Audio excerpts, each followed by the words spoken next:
ఒక కాలంలో ఇదే విధంగా అందరూ వేద పండితులు ఎవరైతే ఉన్నారో మీలాగే వేద పండితులుగా ఉండి ఆ తర్వాత విశేషంగా వైరాగ్యాన్ని పొంది మా గురువరేణ్యుల సన్నిధికి వచ్చి మా గురువరేణ్యుల్ని ప్రార్థించారు.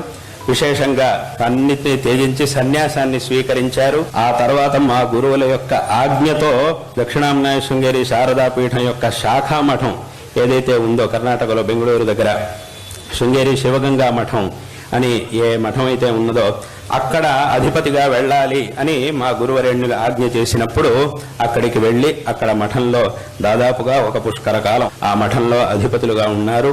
పూర్వాశ్రమంలో కంభంపాటి నాగేశ్వర అవధాని గారు, ఆయన వేద పండితులు. ఆయన ఎప్పుడు కూడా ప్రతి సంవత్సరం శృంగేరికి చాలాసార్లు వస్తూ ఉండేవారు. ముందు చక్కగా వేద విద్వాంసులుగా ఉండి చక్కగా వేదాధ్యయనాన్ని చేసి ఆచారంగా సంప్రదాయంగా ఉంటూ ఆచారయుక్తమైనటువంటి జీవనాన్ని సాగిస్తూ అందరికీ కూడా తెలిసినటువంటి వారు, పరిచితులైనటువంటి వారే మళ్ళీ ప్రత్యేక పరిచయం చేయాల్సినటువంటి అవసరం లేదు.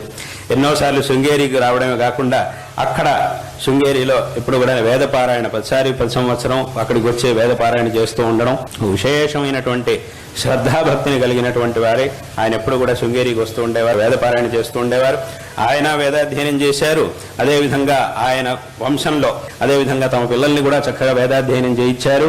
అటువంటి ఆ పరంపర నుంచి వచ్చినటువంటి వ్యక్తి ఆయన శృంగేరికి వచ్చి మా గురుగారి దగ్గర సన్యాసాన్ని ప్రార్థించారు. అప్పుడు మా గురుగారు సన్యాసాన్ని ఇప్పించారు.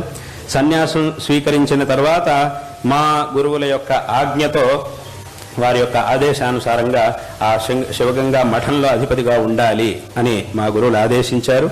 సన్యాసాన్ని స్వీకరించి పురుషోత్తమ భారతి అనేటటువంటి ఆ నామధేయాన్ని యోగ పట్టాన్ని పొందారు.